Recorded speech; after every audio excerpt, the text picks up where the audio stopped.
Hi friends, எல்லாருக்கும் வணக்கம் and welcome to Go with Yamini's Kitchen. இன்னைக்கு நான் உங்களுக்கு பிதுக்கம் பருப்பை யூஸ் பண்ணி மசாலா வடை எப்படி செய்யறதுன்னு சொல்லப் போறேன். இந்த வடை செய்யறதுக்காக நான் 1 மணி நேரத்துக்கு முன்னாடியே கடலை பருப்பு ஊற வச்சிருந்தேன். அதை ட்ரைன் பண்ணி எடுத்துக்கிறேன். அப்புறம் 1/4 கப் அளவுக்கு பிதுக்கம் பருப்பு. இதுக்கு பதிலா காராமணி, கடலை, பச்சை பட்டாணி இருந்தா கூட சேர்த்துக்கோங்க फ्रेंड्स. இப்போ ஒரு மிக்ஸி ஜார்ல கடலை பருப்பையும் பிதுக்கம் பருப்பையும் ஆட் பண்ணி கொஞ்சமா உப்பு சேர்த்து கரகரப்பா அரைச்சி எடுத்துக்கிறேன்.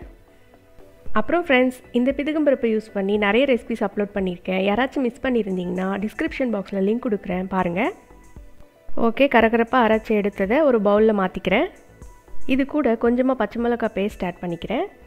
அப்புறம் சாப் பண்ணி வச்சுருக்க கொத்தமல்லி, புதினாவையும் ஆட் பண்ணுறேன். நீங்கள் வேணும்னா கீரை கூட ஆட் பண்ணிக்கலாம் ஃப்ரெண்ட்ஸ். 2 வெங்காயம் பொடிசாக கட் பண்ணதையும் இது கூட சேர்த்துடுறேன். இப்போது இது எல்லாத்தையும் நல்லா மிக்ஸ் பண்ணி நம்ம வடை சுட ஆரம்பிச்சிடலாம்.